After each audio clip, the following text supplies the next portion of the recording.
আসসালামু আলাইকুম। আজকে আমি সাজনা পাতার চপ বানিয়ে দেখাবো। মহান আল্লাহ তাআলা কিন্তু এই সাজনা পাতার মাঝে অনেক পুষ্টি গুণাগুণ দিয়েছে, আমরা অনেকেই হয়তো জানি না। শরীরের বিভিন্ন রোগের উপকার করে থাকে, ক্যান্সার, গ্যাস্ট্রিক এবং শরীরের ব্যথা থাকলে কিন্তু এই সাজনা পাতা নিয়মিত সেবন করলে সেরে যায় ইনশাল্লাহ।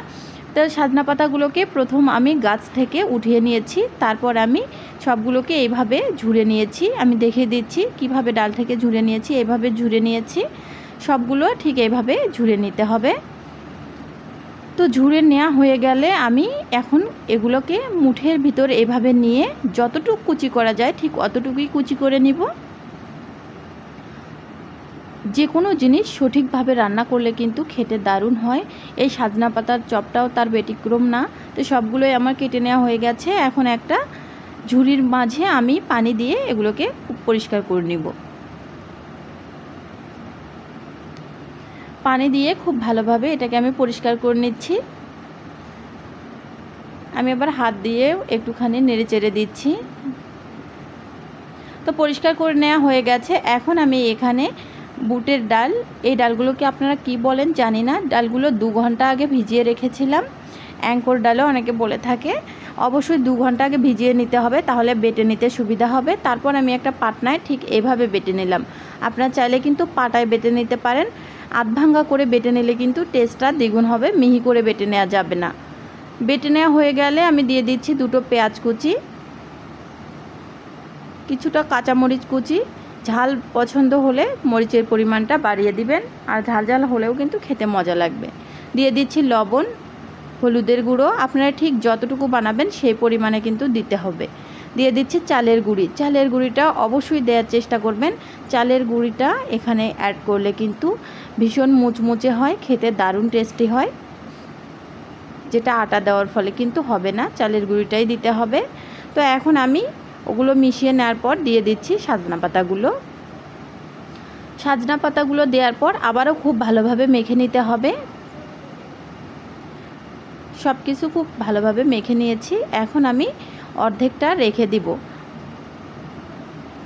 10 মিনিট। এটাকে মাখানোর পর 10 মিনিট রেখে দিলে কিন্তু অনেক নরম হয়ে আসবে, একেবারেই সফট। তখন আর ঠিক এরকম দেখাবে না।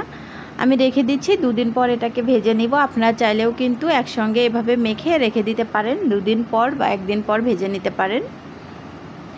তো এখন আমি এগুলো 10 মিনিট রেখে দিব। চুলায় একটা প্যান বসিয়ে দিয়েছি। প্যানটা গরম হয়ে আসলে তেল দিয়ে দিচ্ছি।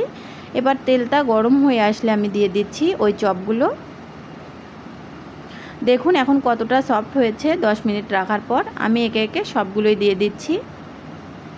তো আমার এই রেসিপিটা যদি আপনাদের ভালো লেগে থাকে তাহলে অবশ্যই আমার নতুন চ্যানেলটিকে সাবস্ক্রাইব করবেন, নোটিফিকেশনটা অন করবেন, ভিডিওতে অবশ্যই লাইক কমেন্ট করবেন, আমাকে সাপোর্ট করবেন প্লিজ। এই সাজনা পাতাটা যদি আপনারা একদিন খেতে পারেন তাহলে পরবর্তীতে অবশ্যই খেতে ইচ্ছে করবে। কারণ এটি খাওয়ার ফলে আমি দেখেছি যে মুখের রুচি যদি না থাকে, খাবারের রুচিটা, তাহলে কিন্তু এটি খাওয়ার ফলে রুচিটা ফিরিয়ে আসে। আর প্রথম একদিন খাওয়ার পর কিন্তু অবশ্যই দ্বিতীয় দিন খেতে ইচ্ছে করে। আপনারা চাইলে বাসায় ট্রাই করতে পারেন। আর তাছাড়া এটাও অনেক রোগের উপকার করে, আমি শুরুতেই বলেছি। তো আমি চেপে চেপে সবগুলোই ভেজে নিচ্ছি। আর এটা অবশ্যই মিডিয়াম লোতে রেখে ভাজতে হবে, খুব হাই হিটে কিন্তু ভেজে নেওয়া যাবে না। যেহেতু পাতা হয়ে গেছে, আমি অর্ধেকটা নামিয়ে নিচ্ছি, আর যেগুলো হয়নি সেগুলো আর একটুখানি ভেজে নেব। তো চেপে চেপে কিন্তু ভেজে নিতে হবে। তো ভেজে নেওয়া হয়ে গেছে, আমি সবগুলো পরিবেশন করে দেখিয়ে দিচ্ছি।